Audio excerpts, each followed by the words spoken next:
আবৃত্তি করছি কবি নির্মলেন্দু গুণের একটি কবিতা। আমি বলছি না ভালোবাসতেই হবে, আমি বলছি না ভালোবাসতেই হবে। আমি চাই কেউ একজন আমার জন্য অপেক্ষা করুক, শুধু ঘরের ভেতর থেকে দরজা খুলে দেবার জন্য। বাইরে থেকে দরজা খুলতে খুলতে আমি আজ ক্লান্ত। আমি বলছি না ভালোবাসতেই হবে, আমি চাই কেউ আমাকে কিছু খেতে দিক। আমি হাত পাখা নিয়ে কাউকে আমার পাশে বসে থাকতে বলছি না। আমি জানি এই ইলেকট্রিকের যুগ নারীকে মুক্তি দিয়েছে স্বামী সেবার দায় থেকে।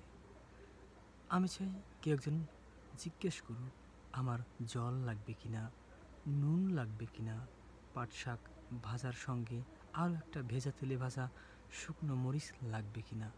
এঁটো বাসন, গেঞ্জি, রুমাল আমি নিজেই ধুতে পারি।